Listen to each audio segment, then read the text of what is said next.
But first today, still reeling from the bomb blast that ripped through Oslo on the 22nd of July this year, those taking part in a youth camp on the island of Utøya were understandably shaken and upset. However, hours later, the camp was in disarray as people fled for their lives following a shooting spree by right-wing extremist Anders Breivik.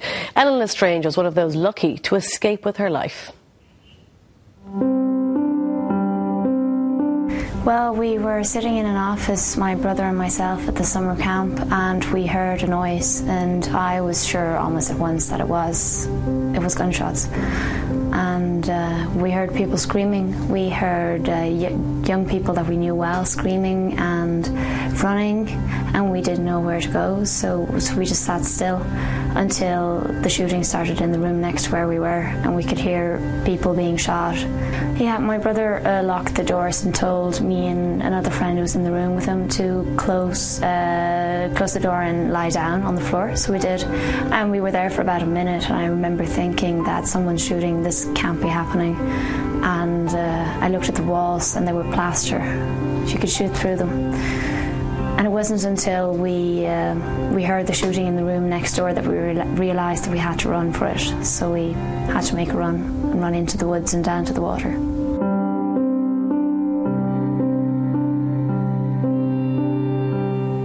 And Ellen joins us now on the morning show. You're very welcome to the programme.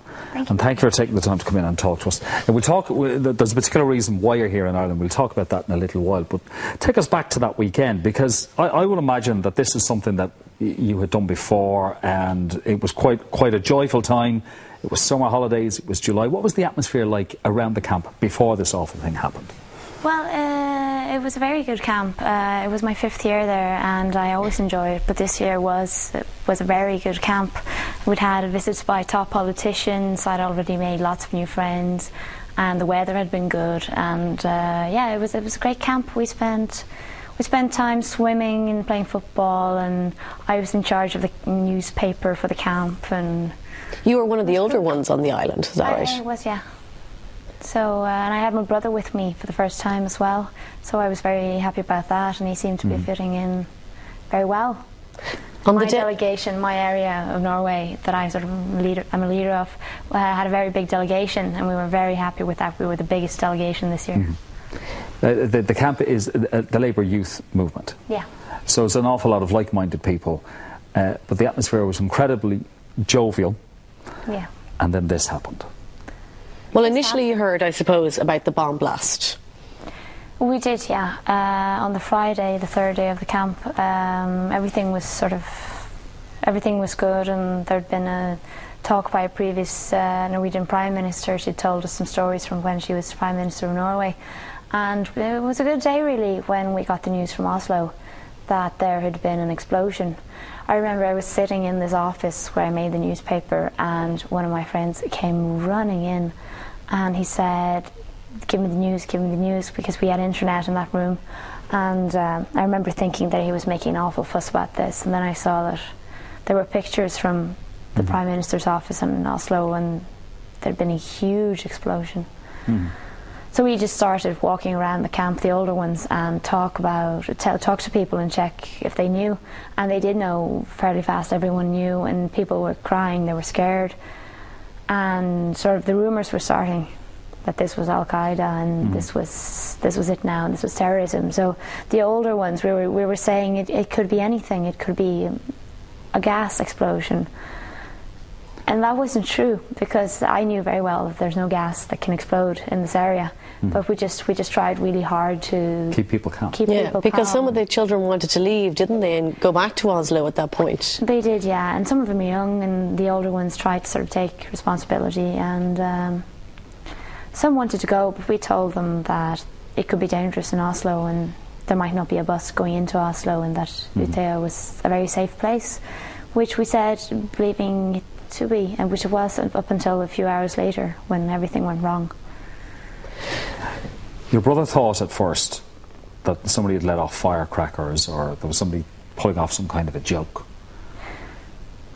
I kind of hoped for the same thing when I heard the sound, but the first thing I thought was that was gunshots. And then I spent a few seconds sort of testing for other opportunities or other options for what it could be, and I couldn't really think of anything. I wanted it to be firecrackers, but people were screaming, they were running outside this office where we were sitting, and we knew that something was terribly wrong. Were they shouting anything in particular, or were they? They were just screaming, and someone yelled "run" at one point. And I've talked to some friends who were out there in the camping area. We were inside, and they said that one person just ran through the entire camp and screamed "run," because he'd come over the hill and this guy came after him. So everybody started running and got a head start, and we were inside. Your brother decided, as we heard there on the VT, lock the door and lay on the floor. Yeah, he's been in the army actually, so he has some good instincts for stuff like this. Yeah. We have conscription in Norway. Yeah. I didn't really know what to do, so I was sitting there all quiet and just thinking what to do now. And he told us to lock the doors and get down on the floor, so we did. And there were just the two of us and one more person in this room, and it's a quite small room, but it has a separate entrance out into the camping area. And I don't know what we would have done if it hadn't been for the fact that this man who was shooting went into the room next door to us. That was enough to send you guys out at that point? Well, the sounds of what happened in there, they were very, very, very bad. We could clearly hear that there was... People were being shot. People were being shot, and they were screaming, they were running, and we understood that it was right next door. There was a thin plaster wall between us and this.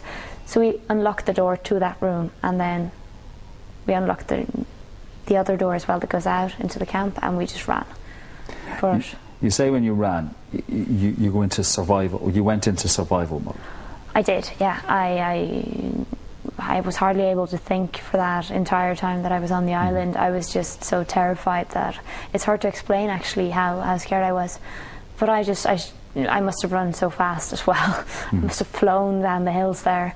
And I remember going back to the island where I thought I had run through some tall grass. It turned out to be really, really thorny bushes. So, and I couldn't get through there when I was there the second time, so I must have just run straight through it and not noticed. Yeah. My legs were all bruised and everything. Like many people, you ran for the water. I did, yeah. And got in to swim away, but you turned back then, it was so cold.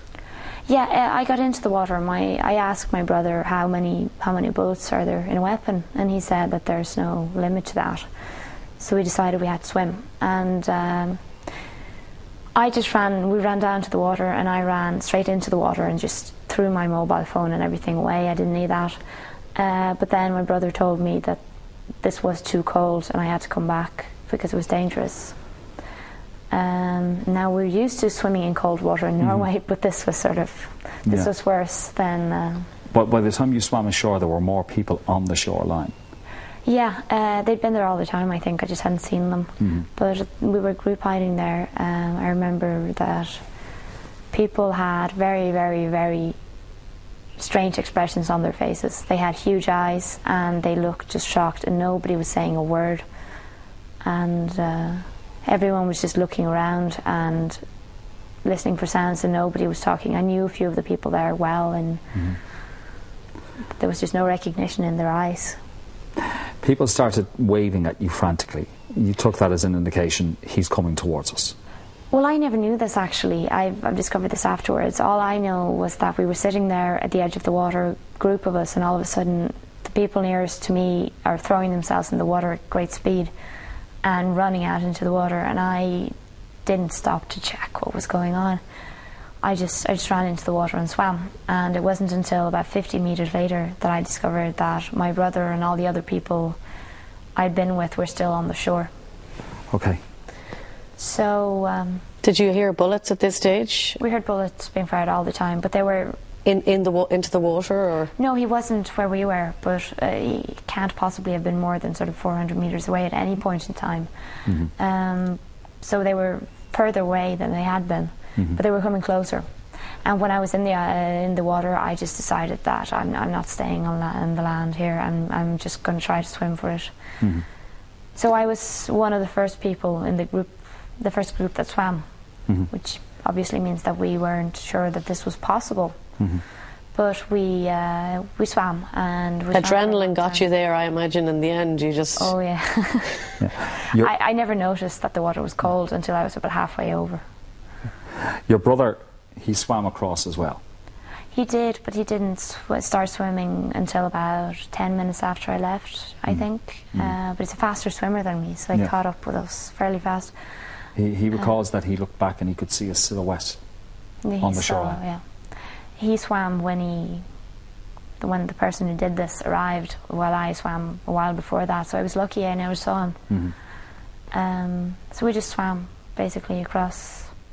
And I looked back a few times, and I saw shots being fired at the boat, and I remember seeing this huge orange cloud at one point that was just hovering over the island. I couldn't figure out what that was, so I just decided that I was going to look forward instead. And I did think I was going to get shot in the water, but it turned out that he was firing shots a lot closer to land than where I was. Yeah. You did escape, and you're here today to tell the tale. How are you today? How are you sleeping well at night? Is this coming back to you all the time? Well, by any standard, I'm not doing that well, but having been through this, I think I'm doing pretty well. I go to school, I try to study, I'm still active in the Labour Youth. I do a lot of things there. I spend time with friends, I can laugh, I can have very good days. But like everyone else, I have sleeping problems, I have no appetite, I'm very scared of loud sounds, sudden sounds, and I can get very scared from things that happen. Well, this is something that only happened recently as well, and this is something that you're trying to cope with and trying to deal with. The actions of this man they were racist actions. Yeah. And you're here in Ireland, and you're here to help in the fight against racism. I am. I was very glad to get an invitation to visit an event by an organisation called Show Racism the Red Card. They work with young people in schools, and they work with sports, sort of football players. And when I was invited to this, I had to check for 5 minutes what this was, and then I said, yes, I'd love to do that. Because ultimately, to me, this can never make sense. What happened to me is just sort of the terrible thing that happened. There's no reason for it. But if I can in any way do anything to make anything better, to make anything good come out of this, then I would gladly do that. And if I could, by coming here, help an organisation do important work, then of course I would. And racism is a problem even when people are racists and don't shoot people.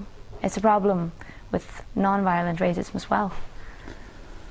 Well, what happened and what you experienced is something that we would never want any of our children to go through, or would never want to go through ourselves. I know you go into survival mode, as you did when that happened. And for people on the outside looking in who can say, well, in that situation I would have done X or Y, they can't even comment on what they would have done until they've been through something like that. We wish you well with your recovery. We thank you for coming to Ireland. You will have noticed Ellen's very obvious Dublin accent, because there's an Irish connection. Your dad is from Sutton, and he's been living in Norway for a lot of years. But we thank you for making the journey to talk to us today, and thank you. And we wish you good luck in the future. Thanks so much.